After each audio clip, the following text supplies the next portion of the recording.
Happy new comic book day, guys. I'm about to go into the comic book store and pick up my comic books, and I'm about to do my 400th Spider Slayers comic book haul. Thank you so much to the fans, and thank you to my comic book shop, Comic Central.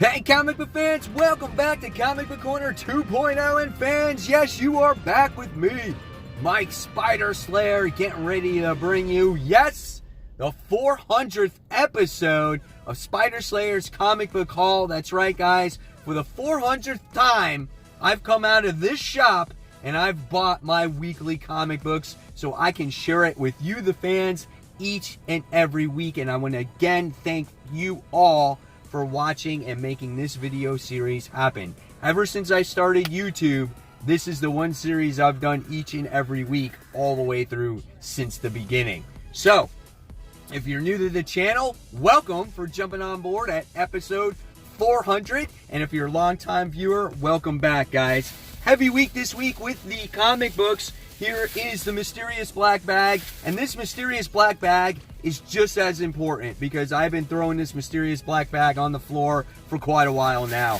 So as we take the bag off, we get to see the comics that are here. All right, so if you like this video, guys, give it a thumbs up, subscribe, and don't forget to hit that bell so you don't miss any stuff from me. Here we go with this week's books. First one, big one, conclusion to Absolute Carnage, right? What's going to happen here? I'm not going to open up this book because I don't want anything spoiled for you, the fans, and for me, of course, because I can't wait to see the conclusion to this. But I do think that this story will continue in Venom. I think that's going to be the true conclusion here. So this is Absolute Carnage. This is issue 5. All right, next. New #1 book this week. Once again, there's a lot of new #1s. This is 2099 Alpha. This one's written by Nick Spencer. Pretty badass cover here as you get to see Miguel O'Hara and the rest of the 2099 crew behind him. Looks like Dr. Doom is behind all this. Here is some of the interior artwork. What's going on there? There's a mysterious girl or boy. I don't know who that is. Picking up the hammer, or maybe picking up the hammer, but it has a third eyeball. What is going on there? And so here is your cool introductory page. So I'm kind of excited for this to see what this story has to offer for us readers. I really like the artwork and the colors looking at it first glance here. The artwork here, in case you're curious about it, is done by Victor Bogdanovich. Sorry if I butchered your name, bro. All right, next, #2 this time. This one goes to The Amazing Mary Jane. The first issue had Mary Jane go on the set with Mysterio, and they're actually working together to make this a quality movie. And yet it looks like the rest of the Sinister Six or SpiderMan gang is going to be part of this book. Humberto Ramos does the cover on this particular on the cover for this, and Carlos Gomez does the artwork in here. Carlos Gomez is a great artist. I love the way he draws. I think the colors kind of overtake the art just a little bit here, but nevertheless, I think this will continue to be a fun series, and we'll see what happens with it. So there you go. There is The Amazing Mary Jane. This is issue 2. Speaking of Spider-Man books, once again, we have The Amazing Spider-Man. This is issue 34, as this obviously has to deal with the 2099 storyline. At the end of the last issue, you wind up getting to see Dr. Doom being assassinated, so I think this has to do with the whole lead up to 2099. This is a pretty cool artwork inside of here. It's nice to see more Miguel O'Hara in this particular issue, whereas we didn't get to see a lot of them in the last issue, and I was kind of disappointed with that. The secondary story, which has to do with actually Chameleon and Silver Sable and shit, I really don't care about that as much. It's really how we get to this 2099 point. So this is the Amazing Spider-Man. This is issue 34. All right, next we have another alpha. This is Annihilation Scourge. This is issue 1. I did do a preview of that. If you guys want to see a little bit more in depth of that book, you can check out my preview. The artwork is pretty badass in this book, as he's fighting alongside, I think it's King Ballstar, if I stand corrected. When I did the preview, I think that was his name. And I guess this is all going to lead up to, obviously, the cosmic event that's coming. Obviously, this is just the alpha book, kind of the introductory to the story, and it looks like this parasite is infecting all of their warriors, and it looks like it's going to go cosmic. Right now it's in the negative zone, so we'll see what happens. This is Annihilation Scourge. This is issue 1. Next on the Marvel list is Captain Marvel. This is issue 12. Really badass cover here. This one's written by Kelly Thompson. We get to see Carol Danvers, maybe now this Dark Avenger or whatnot, and we get to see all of the heroes dead on the floor. We see this all the time.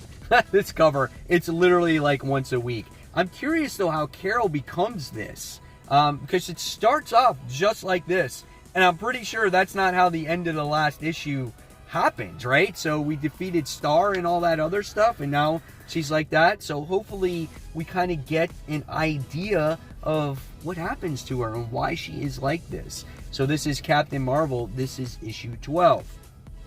All right, new #1 book this week, and dude, I get so freaking burned when it comes to Deadpool books. I always try them out and I always hate them. I have not been a fan of Deadpool in a very, very long time. And so this one I decided to give it a try. This is another Kelly Thompson book. And here's some of the interior artwork in here, and you get to see right from the start Deadpool's ripped in half. And he's obviously saying something in this book. God dang. I'm not a fan of this artwork. I know this artist, and I'm not a fan of this art. I should have paid attention to it before I decided to put it on my pull list. I think he did SpiderMan books in the past. I'm trying to find this title page to see who it is, because I can't remember it. Oh well. So here is that. Elsa Bloodstone, is that who it is in there? I think that's who it's supposed to be. It looks like they're doing battles against some kind of freaking monsters and shit. So yeah, I don't think I'm a huge fan of the artist in this particular series. I think he did that Lizard book back in Amazing Spider-Man. So yeah, we'll see what happens. Deadpool issue #1. Bocciolo, that's who it is. I just don't remember the first name. So that's probably going to be dropped after issue 1. All right, next, Excalibur. This is issue 2. Now, I was kind of like iffy about this one, because I don't care for Rogue being in a freaking coma. Like, I want to see her be in action, not being in a coma. But this gut feeling is telling me that all these books are going to intertwine quite a bit through Hickman's run. So it's like, maybe I should just stick with them so I understand what's going on in an entire X-Men story. And then, you know, you understand these characters a little bit more and what they've all gone through this whole Krakoan age. So, cool artwork though. I really do like the artwork in this story. I didn't find it so interesting. Check out this freaking graph. When it's like the Rapunzel Tower, it's just so funny, dude. Oh man. Then Apocalypse is in this book. So what happens with Excalibur? It wasn't my worst one though. New Mutants is my least favorite. So again, 2099. This time we talk about the Fantastic Four. This is issue 1 of that. Again, these are one-shots. They're not ongoing stories. But I'm thinking if these sell well, we might get an overall universe of this. Like, why do all these things if we're not going to tell like an ongoing story or try to test the market for them for this day and age? Because these books do hold a lot of nostalgia for older readers like myself. And but newer readers, I don't know if they're on board with it. So we'll see what happens with this one. Pretty cool, I guess. So we'll see. Oh, that's a pretty cool art page right there too. So there you go. There's Fantastic Four. That's issue 1. Next, The Immortal Hulk, issue 27. It's a pretty badass cover by Alex Ross. He's fighting this Minotaur creature. He's the head of like Roxxon, I think that's what it was. Last issue was very wordy as we got to see this this new status quo for Banner and what he wants to do to the Earth. So it looks like we're going to continue that story. The artwork in this book is always so freaking creepy. The colors are so horrifically toned. Like, check out the Minotaur guy. He's weird because he like wears this suit and he tries to do business, you know? I just can't take him seriously. So here's a battle right here. I love Immortal Hulk. I think it's fun, it's different. You know, I love seeing the different types of creatures that he'll always face or what they'll look like and whatnot. So I just want to see what the long term is now after issue 25. So this is the Immortal Hulk. This is issue 27. All right. So next, with the other X book this week, we have the Marauders, written by Jerry Dugan, if that's the way you say his name. Cool cover here, as you get to see Emma Frost on there. I think she looks cool on that cover. And Marauders was probably like my third best X-Men book. I love this actual story. I love Kitty Pryde in here. I love the mystery aspect of how she can't go through these portals, and she's got this ragtag team. And I love Pyro. I like seeing him, that he's back and he's the original one, even though he's reincarnated. You know, he's from obviously the Brotherhood of Evil Mutants. So I think this is cool, and I think this is going to be a really fun book. And you can already see that they cross over in other books, especially when it comes to Marauders, because Marauders came through in the X-Force book. So that's why I was like, man, maybe I should really stick with all these X books. So we'll see what happens. So this is Marauders. This is issue 2. All right. So now we move on to the DC stuff. So next is Batman issue 83. Story of City of Bane as this continues. Where this goes from here, I don't know. Last issue, we got Batman shot, and we saw Bane get shot or whatnot. So what does Thomas Wayne do with them? I don't know. I'm not sure. But we have Alfred in here. So is he like hugging Alfred? Is he loving Alfred because he realizes he's dead? Like, what's going to happen in this book? Is it going to be a stall? I don't know. I don't know ever what to expect with Tom King. You get a really good issue, and then the next thing you get some kind of poetry shit, and it stalls the whole story, and it takes the momentum out of the story. So again, this is Batman issue 83. We'll see where it goes. Continuing on with DC, love this cover. This is Year of the Villain, The Batman Who Laughs, issue 4. I did get this, right? Is this the Superman Batman, right? It says Batman Who Laughs, but it's Batman Superman. Yeah, it confused me there. So you open it up, and this is what you get. So that's cool. This story has been really well done. I really enjoyed it. It has to do with all these superheroes that have gotten infected, and we're trying to see them solve this, trying to get ahead of the Batman Who Laughs, and they've brought back elements of the New 52 in here, which I think is a lot of fun. They brought back like Bunny Robo Batman in the last issue, and now they continue their fight. It looks like they fight the Hawkman Who Laughs, which they had a one-shot of that, I think, last week, and I didn't read that particular one. But yeah, this book is good. It surprised me. Has a lot of action in it, and the artwork is good as hell in there as well. So it looks like you got Supergirl in there too. So yeah, this is Year of the Villain, The Batman Who Laughs, issue 4. I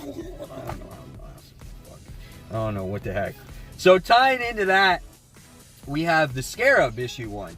Now I loved seeing how he was introduced in Batman Superman issue 3 as he was hiding in that Bunny Robo armor. So I want to see how he was actually taken over by the Batman Who Laughs. This is about Jaime Reyes, and yeah, I think this one could be a lot of fun.